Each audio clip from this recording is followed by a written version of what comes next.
know I'm technically a millennial, but sometimes I feel like I'm in a whole other world than the typical, like, 24-year-old. No shade, I promise. I'm just old and ornery.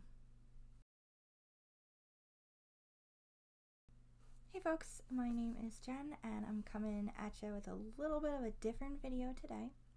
So I saw an article from earlier this year about children's books from the 90s. It basically goes through some books that were popular then for like a huge trip down memory lane. They listed 35 nostalgic books, so I figured I'd do a book check and see if I have read them, have owned them at one time, and they're probably still at my parents' house, or if I currently have them in my possession. Please feel free to play along at home and let me know what your results were in the comments. And this list was found on parade.com.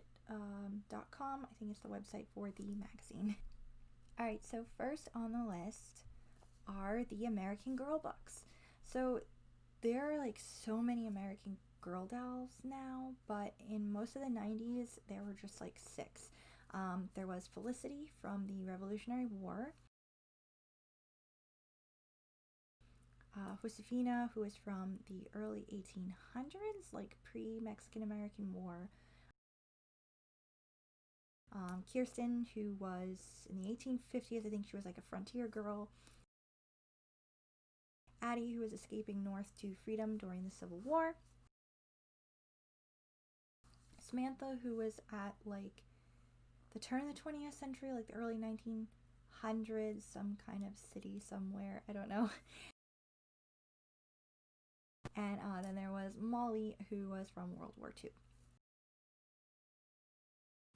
I had the Meet Josefina book, and I also had all of the Molly books because I was obsessed with the World War II, especially World War II Homefront. As a kid, I have no idea why. That was just my shit back then. So yes, I owned some of them, read them, definitely loved them. They are probably still at my parents' house. So next is the Animorph series by K.A. Applegate. This was a sci-fi series all about shape-shifting kids. I knew people who were obsessed with these, but no, I've never read any of them. I was into like science fiction a lot more back then, but it was more like time travel and space travel rather than like animal kids or something. So third is the Amelia's Notebook series by Marissa Moss. Yes, I read these. I don't think I read all of them, but I know I read and owned Amelia Hits the Road, which I'm pretty sure I was given for a road trip, and Amelia Takes Command, which it looks like those last two have different titles now. My god, I feel old. These are all about a girl who writes in her composition notebooks and does tons of like doodles and artwork in them, and it's like she's actually writing the whole story down in the notebooks. Is cute. Alright, then there is A Wrinkle in Time by Madeleine L'Engle. Now, I know a lot of people who cherish this fantasy book, or is it sci-fi? I know there's like wibbly wobbly timey-wimey stuff in it, so I don't really know what genre it's technically under. Anyway, I DNF'd this puppy as a kid, and I remember finding it again as a teenager and trying to read it and again DNFing it. I think it's just the writing style doesn't really click with me, to be honest, which sucks because I know how beloved this book is. Like, they just came out with a movie like a year or two ago, right? I think I still have a copy somewhere at my parents' house. Alright, number 5 is the Arthur series by Mark Brown. So if you are a kid of the 90s and part of the 2000s, I think, you probably know this series.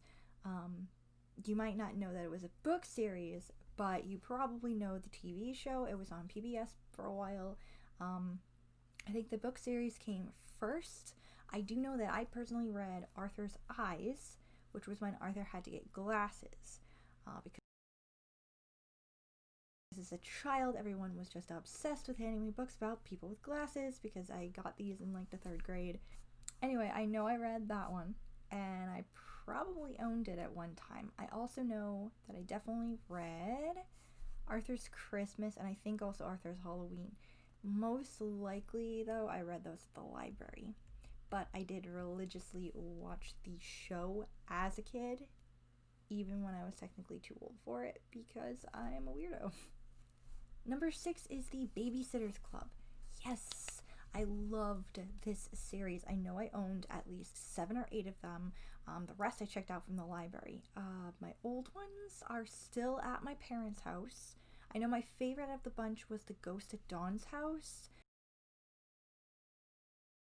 Because even then, I loved me some ghosts. I'm pretty sure I had to tape the cover back onto it because it started just falling apart. I read it so much. But even though that is my favorite book, my favorite character was Claudia. I haven't watched the new Netflix series yet, but I definitely plan to. Number 7 is the Berenstain Bears. Yes, I read and I owned a whole bunch of those. I really loved them as a little kid. My grandparents would buy them for me. I think they got me the ones about being afraid in the dark, too much TV, and the learning manners one, or teaching manners or something. So I would listen to what was written in there. I didn't. Number 8 is the Boxcar Children.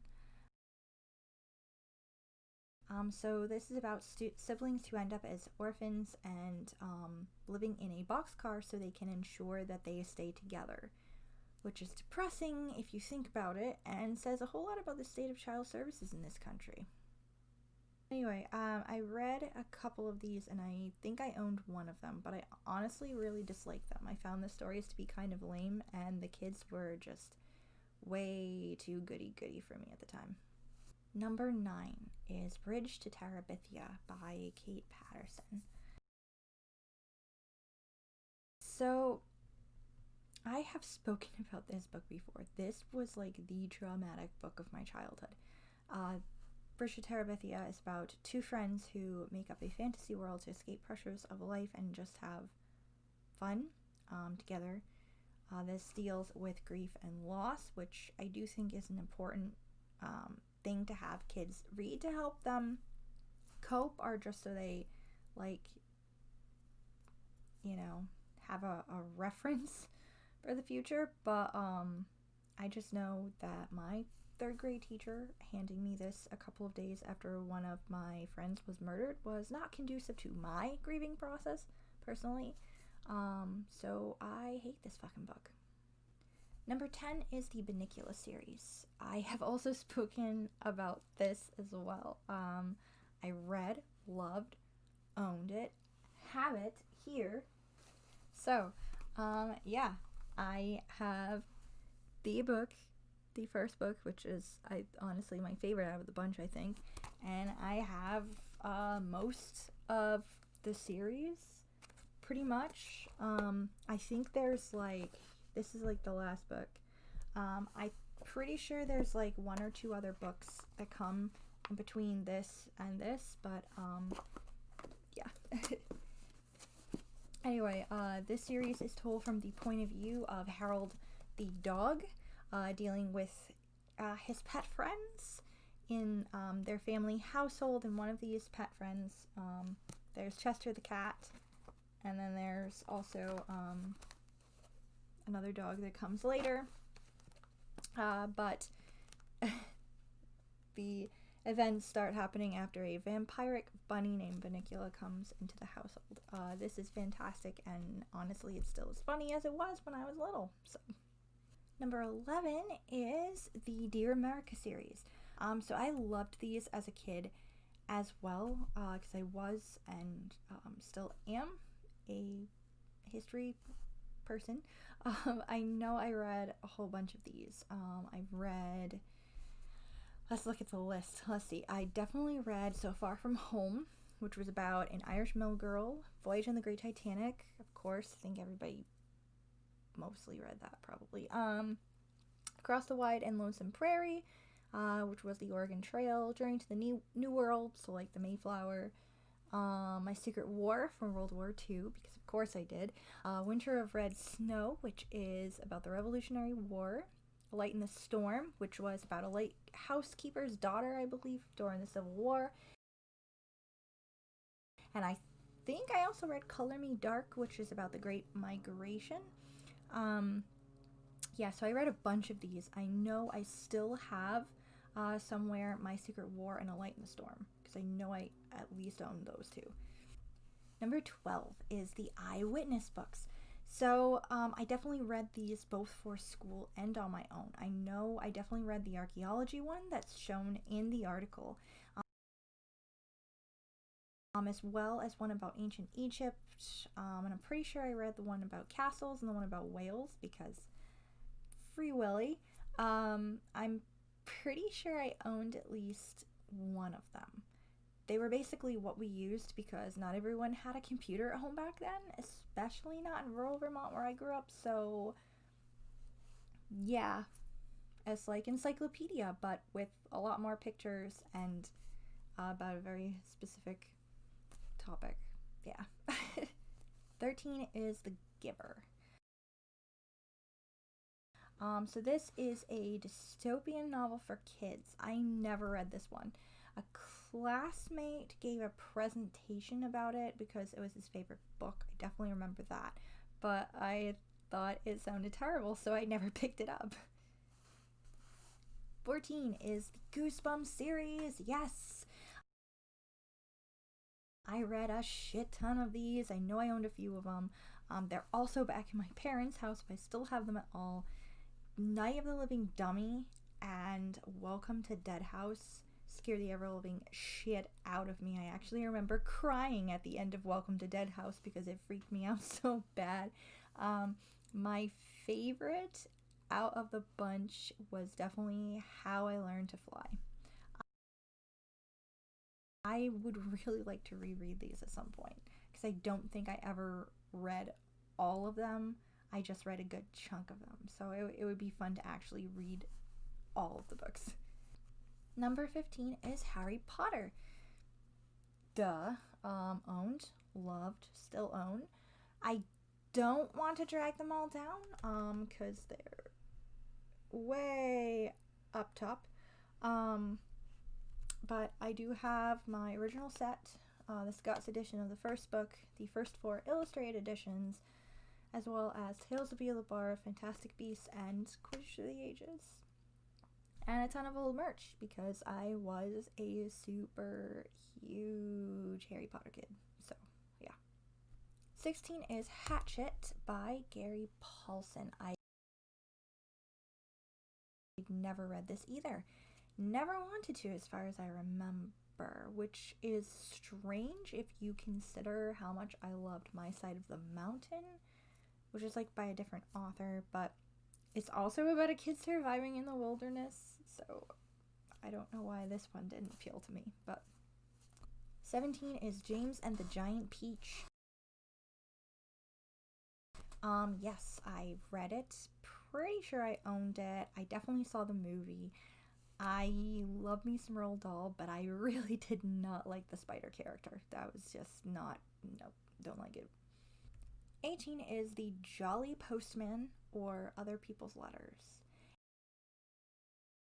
It says it's interactive and you can pull the little letters out of envelopes and read them, like reading other people's letters. I honestly, I don't have any recollection of this book at all, but I wish I'd read it when I was little because I would have loved that. I am and have always been a nosy bitch. 19 is Julie of the Wolves. I've never read that, but I had definitely heard of it. I'm pretty sure other kids in my class read it. It's about a young girl who has to survive in the wilderness with the help of a wolf pack. And that sounds really good. I honestly have no idea why I never read it, especially how much I was into like survivalist stuff back then. I'll have to find it and read it now. 20 is Chronicles of Narnia, the classic fantasy series. I loved this series. I read this multiple times.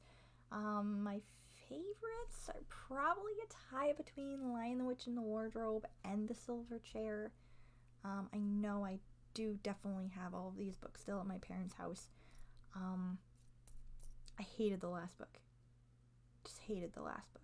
As far as I'm concerned, the last book is Silver Chair, because fuck the last book. 21 is The Magic School Bus.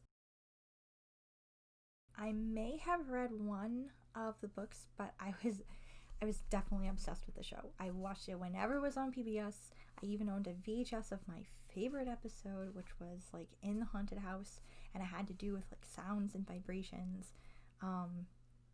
Yeah, love that show. Love Miss Frizzle, and even as an adult, so I've been like watching the old episodes from time to time because they're like on Netflix. I'm like so jealous of Mrs. Frizzle's dresses. Like, I wish I could dress like that. 22 is Matilda by Roald Dahl. That is actually one of my favorite books of all time. I fucking loved this book. I read it so much. I practically knew the movie by heart. Just, oh, that one is definitely also at my parents' house, packed safely away. Number 23 is The Rainbow Fish, which I never read. I have no idea why I never read it. Yeah, I don't know. I just never ever picked it up. 24 is Ramona Quimby, age 8. Owned, loved, and still have. This is my very worn copy of this book. I was a huge Beverly Cleary person as a kid. I definitely read this, and what else did I have? I think I had like another Ramona book, and then I had like Runaway Ralph and the Mouse and the Motorcycle, and I read that like multiple times too. So like, yeah, I don't know. I love this book. And side note, I also slightly looked like Ramona when I was a little kid. Same kind of haircut and unfortunate turtleneck sweaters my mom put me in. So yeah, I think that was like right around when I got glasses too. Number 25 is Roll of Thunder, Hear My Cry. I definitely read that. I read that a few times. I owned it. I still should have that at my parents' house.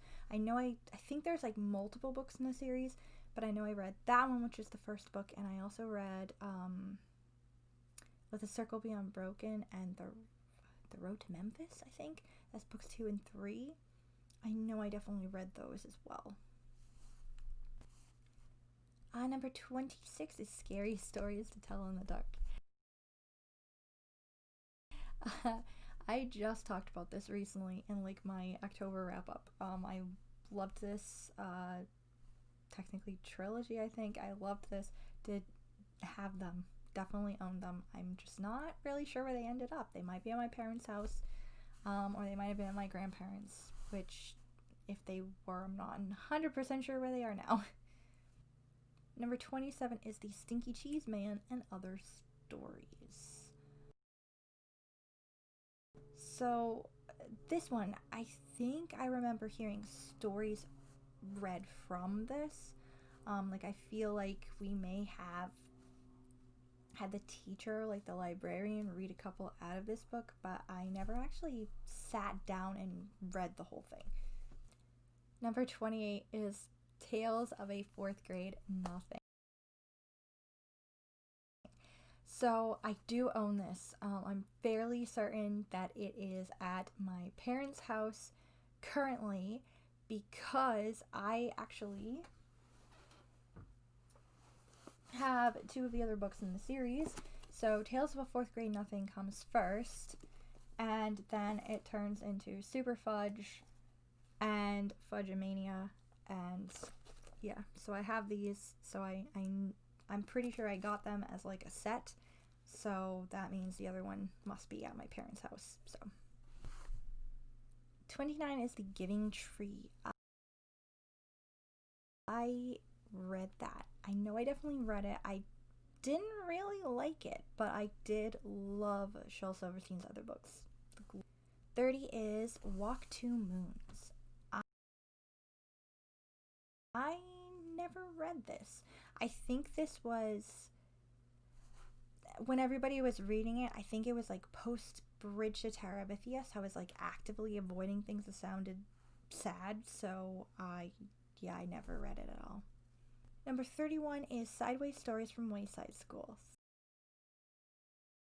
So I did read a couple of these, I know, but it didn't leave a big enough impression on me, honestly. So I couldn't really tell you any of their titles. I think I might have read the one about the school falling down, perhaps. But yeah, I know I didn't own any, and yeah, like I said, they didn't really leave that big of an impression on me. 32 is the Wishbone series. I loved this series. I read a bunch. I loved the show. I talk about it way too fucking much. I know I at least have Salty Dog, which is Treasure Island. But that one is probably at my parents' house. So I don't have any of the actual like books tied in with the show here, but I have some of the mystery series with me. So 33 is Sweet Valley High. I never read those, and I honestly was never interested. All of the like cliquey girly girls in my class read them, and I wanted nothing to do with them, so yeah, I avoided those books like the plague. Number 34 is Stella Luna, about a little fruit bat. I think I remember being read this one in library class, but I'm not 100% sure. And 35 is Falling Up by Shel Silverstein. Yes, I loved this. I loved his poetry. I definitely do have like all of the poetry books. They are at my parents' house. And that's pretty much the list. There is something that this list reminded me of that was not listed on it. And I was just kind of wondering, does anyone else remember like this Disney series? It wasn't like a Disney series technically, but it was like definitely put out by Disney because there was like Mickey Mouse. There's just this series of hardcover books. They're like very thin, and they'd always be about like everything from Russia to ancient Egypt to the Antarctic, various science things, planets, and the cover would always have like a question like,